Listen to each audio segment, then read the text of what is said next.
Ринат, как вы думаете, что такое самопожертвование?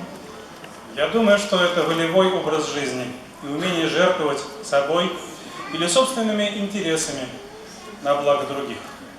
Да, и согласно мнению моралистов, это ставить интересы общества выше своих личных интересов. И такому редкому, но прекрасному качеству абсолютно противоположны высокомерие, эгоизм и насилие.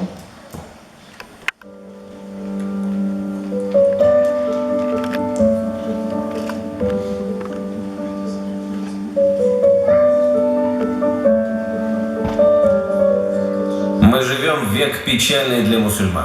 Реки крови верующих проливаются ежечасно.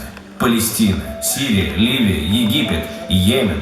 Убитые и раненые, взрослые и дети, обездоленные, потерявшие все, детей, родных, имущество, мусульмане стали разменной монетой в руках Запада.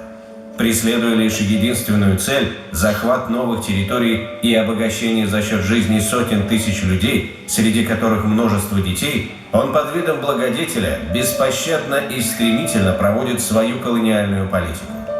Его не разжалобить слезами и стонами матерей, хоронящих останки своих детей, обезображенными от ожогов лицами чудом выживших малышей. Эта кучка западных стран во главе с США совершенно глуха к крикам о помощи страдающих.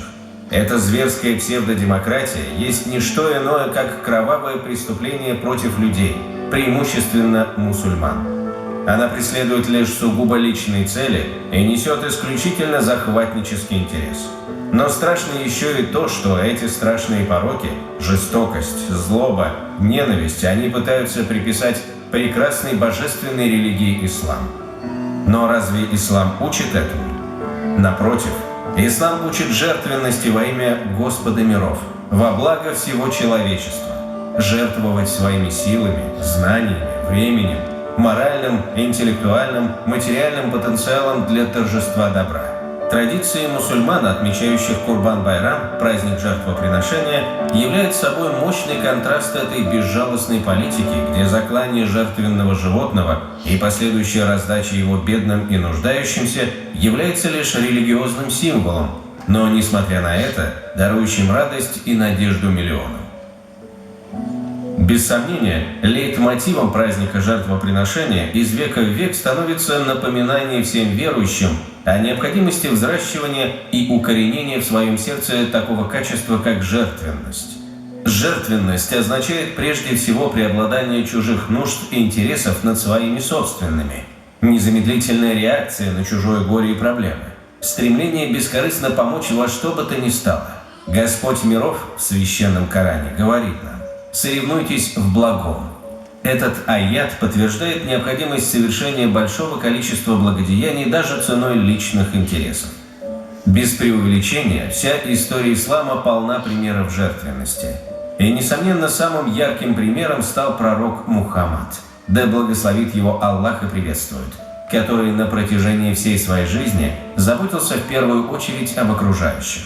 Вспомним эпизод из жизни пророка, когда его, отправившегося в город Таиф для объяснения сути единобожия, прогоняют, жестоко забросав камнями и унизив. Посланник Аллаха, мир ему, просит Всевышнего не наказывать их, а открыть их сердца к истине. Или, к примеру, пророк, мир ему, никогда не отказывал в просьбе, и если в его доме оставался из еды только один финик, то и его половину он отдавал голодному.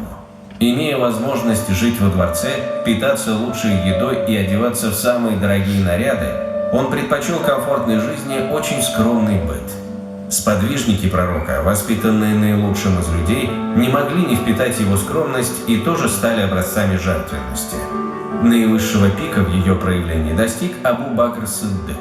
Будучи одним из первых принявших ислам, он тратил целое состояние на выкуп рабов мусульман. Затем он неоднократно жертвовал все свое имущество на благо ислама. На вопрос пророка о том, что осталось его семье, великий сподвижник отвечал: «Аллах и его посланник». Еще одним примером великого самопожертвования стал сподвижник пророка, мир ему и благословение Аллаха, Али, да будет доволен им Аллах. Мужественный юноша с твердым духом, стремящимся к истине, подверг себя смертельной опасности, когда во время тайного переселения пророка в Медину он лег в его постель, чтобы таким образом задержать многобожников Мекки, которые вознамерились в эту ночь убить пророка Мухаммада. Мир ему. А однажды он с трудом добыл хлеб для своих детей и нес его домой. По дороге он встретил нищего, просившего милостыню. Али отдал ему хлеб и вернулся домой с пустыми руками. В другой раз он пошел на рынок со своим слугой и купил 2 рубашки. Одну новую и одну поношенную. Поношенную рубашку он надел сам, а новую отдал слуге. И нет ни одного сподвижника, который был бы лишен этого высокодуховного качества. К великому счастью, мы и сегодня встречаем примеры удивительной жертвенности среди мусульман.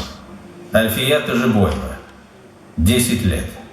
Рискуя собственной жизнью, бросилась на помощь к 2 детям, провалившимся под лед на реке Волге. Она вытащила детей и сама, практически обессилев, из последних сил выбралась из реки, едва не уйдя под воду.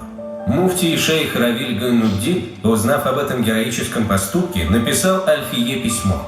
«Твой поступок ясно говорит. Смотрите, вот он каков плод духовной работы родителей, братьев и сестер в мечети и учителей в школе с ребенком. Твой поступок, вне сомнения, очень личное, но также и результат того, что тебе дали взрослые». Шамиль Манаев, 18 лет. Награжден медалью за спасение погибавших. Посмертно. Студент архитектурного университета Шамиль бросился спасать своего тонущего друга Игоря. Он спас друга, но погиб сам.